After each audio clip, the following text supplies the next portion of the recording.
Hello everyone. Today we have gathered here for a TPO second activity, that is extempo speeches, and I would like to start the activity by calling Mr. Yash to deliver a speech.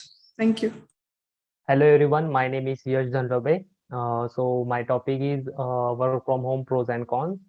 So remote work is not an entirely new concept. In recent years, it has become increasingly popular with the younger generation who prefers the freedom over freelance work over the stability of corporate jobs. However, recent events have thrown businesses across various industries into setup unprepared for such scenario. With the right tools and strategies, work from home can actually effective work mode alternative that you can include in your long-term business plan. So I will begin with the pros of working from home. The first advantage is more work flexibility. Work from home gives you more flexibility to make independent decisions and work with your own rhythm. This results in higher employee satisfaction and morale. So the next advantage will be the improved focus. Unless you live in noisy and crowded places, work from home means you have an entire room all to yourself with no office distraction. The next advantage will be the access to a wider talent pool. You can build your own team on or enhance your existing one without worrying about the locations. Some individuals may be highly qualified but lack of limitations such as disabilities or geographical locations. Through remote work, you can include them in your team without any restrictions. And the next advantage, so the last advantage will be the better collaboration. A work from home setting remove geographical boundaries and enables you to work with partners across states and all over the world. With the right tools and communication plans, you and your team can collaborate in real time despite being in a different time zone. While working from home have lots of advantages, it has its boundaries too. So the first boundary will be the costly equipment. You must invest in proper equipment for your team. Unlike the traditional workplace, have employees can share some equipment. You have need to provide them for each of your staff. The next disadvantage will be the risks of lower productivity. With remote work, people either overperform or become complacent. If you find it hard to switch off from work mode at home, you can become too stressed and suffer from burnout. And the next disadvantage will be the plenty of distractions. At home, the line between family and work become blurred. There are no clear boundaries between personal time and work hours. You can easily get distracted by pets, kids, televisions, and even neighborhood activities. And the last disadvantages will be the social isolation. With no face-to-face interaction, it is easy to feel alienated from society. You lose your sense of belonging and feel as if you are not part of the team. If unaddressed, this can affect the employee turnover rate negatively. Thank you. Thank you, Yash. Arey, Thank you so much, Yash. Now I would like to call upon Rishikesh Patil to deliver a speech. Okay, thank you, Mrunmay. Hello, everyone. I am Rushikesh Patil from Information Technology. I am discussing the topic that is ignorance is bliss. So, as every coin has two sides, so I will first say it is positive and then it is negative. So, started from positive. According to me, it's better to be ignorant to remain grounded. Ignorance keeps us closer to facts, which matter most in our day-to-day life. It keeps us connected to real life challenges and also helps in tackling the problem. Ignorance also helps in connected to our own people who remain stay in our day-to-day life for some or any reasons. So, and the other side is some way I feel knowledge makes us more like a machine. The brain allows all kind of information to enter inside us. Being knowledgeable makes us throwable process more selective. It filters every kind of information according to our own convenience. So knowledge has a much more power. Then uh, going to the next part, that is the conclusion. If ignorance, if we say ignorant, then always it keeps us always humble. It keeps human interaction healthy. It is good to be ignorant in fast changing world. To survive, human touch is more essential than any kind of information. So as we know, if both the sides are too much important in our life, but ignorance keeps us more healthy and wealthy. So I will say ignorance is always a bliss. Thank you for giving me chance. That is for myself. Thank you so much, Rishi. It was such a nice speech delivered by you. Now, I would like to call upon Akshat to speak few words. Okay. Hello everyone. My name is Akshat Naikaudi. So I'll start with my side. So true intelligence can only be measured by the amount of knowledge, not the marks of an academics. I hope hearing this sentence you have got my topic. So my topic name is Are scores a good measure of intelligence? So let's start. So in today's society, the average parents mainly focuses to ensure that their students should remarkably get well in school. So with the basic grading scheme that is A for excellent and F for failure, can this be used to measure some intelligence? How many of the A grades who have achieved in how many students who have achieved A grade in their school are now getting a good job in their nowadays? Did finding x and finding the Pythagoras theorem help you to figure out why do you become a good marketing member? So, while growing up, society has taught us that in order to get a job, you need to get good grades. And however, does grade really matters? Does getting this letter grade on your final exam truly define your future and why you think? So, how can you believe that a society that tells us that natural beauty is everything, however, applies makeups, cosmetics, and Photoshop to a model to become perfect? So our society is quite biased. Therefore, how can this society define the comprehension and intellect of your brain based on how well you did in school? Although the HR does sees grades while hiring on a job, and individual intelligence cannot be measured by the amount of good grades, certificates, and degrees one possesses. So, according to the dictionary, intelligence is defined as the person who has the ability to do not only acquire but to also apply the knowledge and skills they have to everyday life.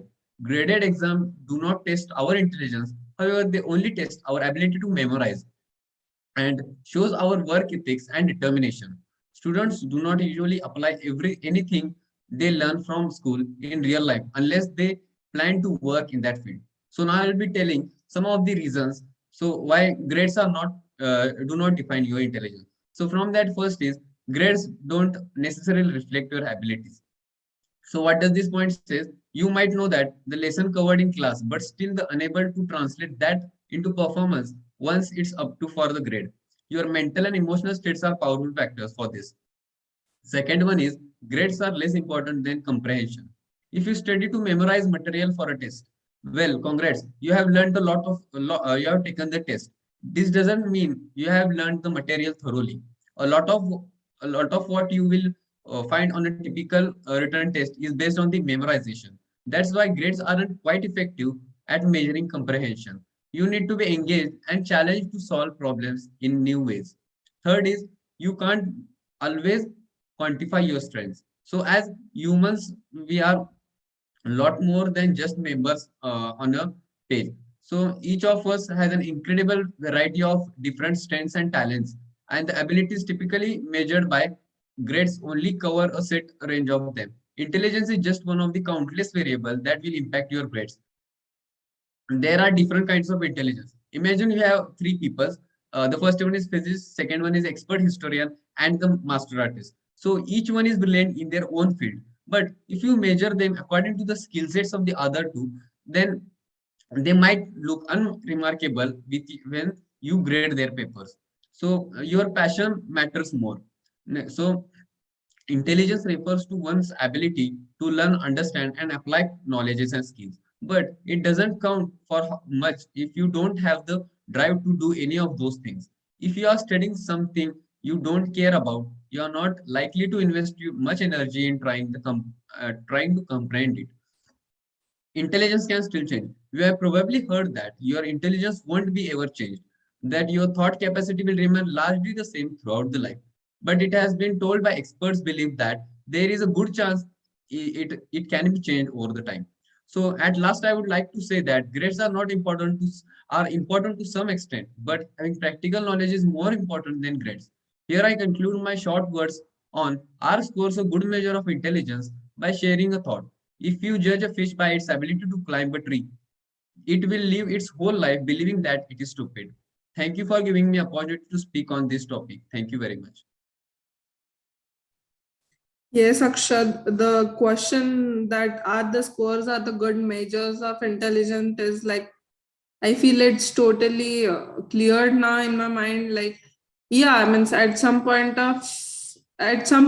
scores are like definitely important, but also skill set and practical knowledge is like the priority. You should have practical knowledge and skill set to do anything instead of good grades. So thank you so much for the words you have shared with us all. Now I would like to call upon Ankita to deliver her speech. Okay. Thank you, Brunei. Hello. Am I audible? Yes, you are audible and you can continue. Okay. So good evening, all. Today I am going to give speech on the topic of hard work versus smart work. So these days you hear a lot of talk about working smart. People often tell you that you don't get anywhere by sheer hard work. If you look at the people working at construction sites, they are working very hard, but are they getting anywhere in life? If you want to achieve success, you need to work smart. Such comment you most of us in confusion. What happened to saying like the harder you work, the luckier you get, or work hard and then success will be yours? So is it really important to work hard or not? I believe it is. Of course, you have to be work smart about working hard. Just being smart is a half of a real story. The fact remains that hard work and smart work must go hand in hand for you to be successful. Smart work is about making a right strategy and following a disciplined work culture. And hard work translates your visions and ideas into results. Smart work teaches you to be more productive with your time, but smart work alone won't really help. Many people think that hard work really unnoticed. But they are more interested in letting the boss know that they are working hard, but their focus is in wrong direction. And I believe that hard work always get noticed. So you need to stop worry about doing hard work or smart work. You should concentrate on doing your best every day. Thinking about rewards and results saps your energy. That may create readiness in you. Rewards come to you when you are not looking for them continuously. You need innovate and improve. Hard work with smart work will definitely pay the success. As working hard and working smart are not exclusive to each other. So thank you for giving me opportunity. That's it. Thank you. Yes, Ankita, definitely. Like we are living in 21st century.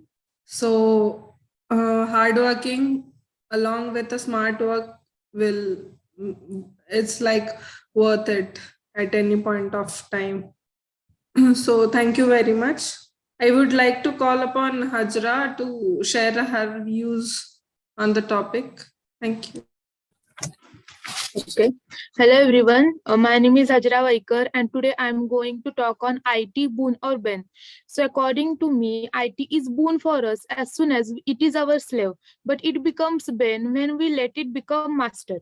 As we all know, every coin has two sides similar to it. Everything in this world have advantages as well as disadvantages. IT also has some advantages and disadvantages. Today, whole world is acquired by technology and it is growing day by day. It is beneficial in all the sectors like agriculture, industrial, medical, and education. Traditional ways of teaching and learning have been replaced by smart ways like smart classroom and smart boards. Then with our one click we can make entire transaction and transaction of money for which we have to stand in a large queue outside the banks. Then we can make complicated operations are become easy with the help of technology. Then yes, with the help of technology. Also, it saves our time, efforts, energy, and many more. So it is overall it is boon for us. But also it has some disadvantages like it is time consume uh, there are lots of side effects of it, like pollution is there, then safety issue is there, then warfare is there, like due to weapons and explosives. It also make people lazy and over dependent. So my conclusion on this topic is, as a matter of fact, overuse of anything will be poison for us. So when we use technology in an effective way and in a limited way, and we use it when it is needed, then it is surely boon for us. But when we use it in a wrong way and negatively, then it will surely bane for us. So that's my opinion on this topic. Thank you, Hajra. Yes, the pandemic has taught us so much about IT being a boon or a curse. It has shown both the sides. It's also been boon to us and also been bane to us. So thank you so much, Hajra. Now I would like to call upon Ravindra Soyam to express his thoughts. Okay. Thank you, Nunma. Good afternoon, everyone. My name is Ravindra Soham, and my topic is truth and transparency. The value of truth and transparency exists on the support of one another. Both elevates each other in absence. One can make other cease to exist. Inherits value of Indian civilization, which can be witnessed in the Sabhan Samitis system of ancient time. This value of truth and transparency is continued throughout the pace and evolutions of Indian civilization. For instance, to truth compared to God in saying Satyam Shivam Sundaram, the present administration also functions on the value of truth and transparency, which is evident from the fact on the rights to information is a rights to rights. For me, trust and transparency are synonyms. The saying goes, sunlight is the best disinfectant, which itself reveals the value of trust and transparency. Hence, one to be called as a truth Indian must practice truth and transparency in day-to-day life, because Mother India expressed herself in the form of this value. Thank you. Thank you, Ravi. Now I would like to call upon Pranita to express her views. Half degree and the world apart. What difference does it make? It is the temperature rise of 2 degrees instead of 1.5 degrees. Well, nothing much. If it is your daily cup of tea or the temperature of an air cooler. But the scenario changes when it comes to the global temperature rise. Hello everyone, my name is Pranita Shinde. Today I am here to convey my thoughts on the topic climate change. Climate change is the changes in the climatic conditions on the earth. For these, many factors have been contributing in bringing about this change for centuries. However, in recent years, the pollution in the atmosphere is mainly the result of human activities, and these activities have caused very negative effect on the environment and have polluted it badly. The factors causing, now we take a glance on the factors causing climate change. The first one is solar radiation. The energy emitted from the sun reaches the earth and then carried forward to the different parts of the world by wind and ocean. And it is the major part contributing to the climate change. Then next one is human activities. The use of new age technologies have increasing the rate of carbon emission on the earth and thus adversely affecting the environment. In addition to these, orbital variations, plate tectations, and volcano eruption can also cause the changes in the climate. All these factors are affecting the environment. The first we see the effect on forest and wildlife. Due to the widespread changes in the climatic condition, the entire population of many plants and animals have reached the verge of extinction. Second is negative impact on the water system. The changes in climatic condition are having negative impact on the water system. As a result, glaciers are melting and the rainfall is happening irregularly. And as well as nature of rainfall is deteriorating. All these circumstances are increasing the imbalance in the environment. So it is necessary to take the problem of climate change seriously, and it is important to control the human activities which are affecting the environment. There is always a solution to the problem. So let's work together to save our earth. Thank you. Thank you, Pranita. Now, I would like to call upon Swaranjali to express her views. Thank you.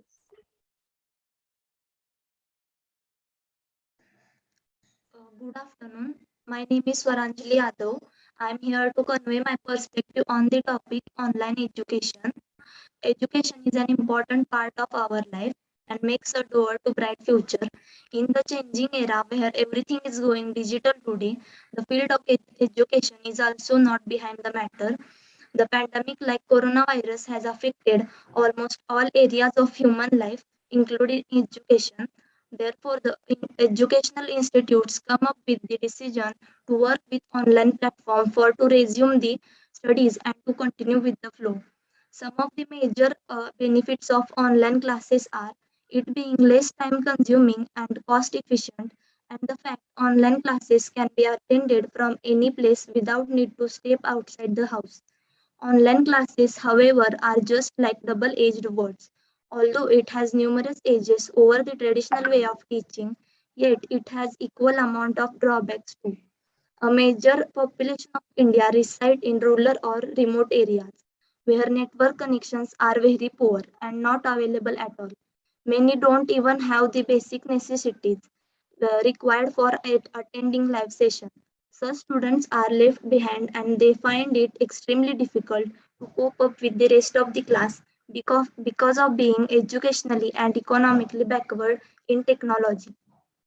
Attending online sessions in front of virtual gadgets leads to adverse health effects like eye stress, frequent headache, obesity, and laziness. At last, I would like to conclude by saying that at the time of pandemic, where all are required to stay indoors, online classes have definitely and undoubtedly proven to be a boon. But we all should consider online education only as temporary extension of traditional schooling, as it can never replace the student-teacher bond that best develops in a classroom. Finally, I would like to thank all the teachers and technicians who have made it possible for we students to attend the online classes in such harsh time. Thank you. Yes, definitely. Thank you to all those engineers who developed this Zoom, G Classroom, and every other platform where the online lectures are carried out these days. So thank you, Swaranjali. Now I would like to call upon Omkar to express his views.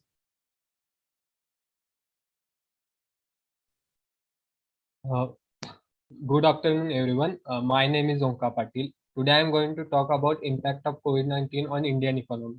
It has been 2 years since the COVID-19 pandemic penetrated the deepest core of human civilization and made us realize the power of Mother Nature.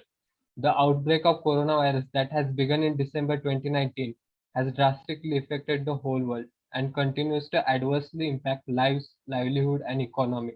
The economic impact of COVID-19 pandemic in India has been largely disruptive. India's growth in fourth quarter of year 2020 went down to 31% according to Ministry of Statistics. On May 31st, the Indian government released the data for GDP. During the year 2021, GDP contracted by 7.3%. It is the most severe contraction from the time India got its independence. The reasons behind this tragedy are obvious, like lockdown leading to closing of business unit, increasing unemployment rate, and significant decline in domestic consumption. The coronavirus pandemic also impacts exports and imports. Indian exports in 2020 fell by 36%, while imports in 2020 fell by 47%. The coronavirus pandemic also impacts on tourism sector. Due to COVID-19, movements of people were restricted, and hence tourism industry is facing huge losses. So the question comes, what can common man do to improve the economy of India? There are many things we can do. First one is, don't buy gold. Keep your money in circulation, because 1 rupee spent today is creating a value of 10 rupees somewhere else. Second one is, you should pay taxes. Third one is, use electricity and make use of solar panels. Fourth one is, buy and promote locally manufactured goods. Fifth one is, use your right to vote and use it wisely. Every single vote is important. Vote for people who can make difference. So the overall the economic contraction of the corona period is challenging for the whole world. In such situation, we all have to work together so that we can get out of the economic situation and move towards the positive growth. Thank you. Yes, thank you, Omkar.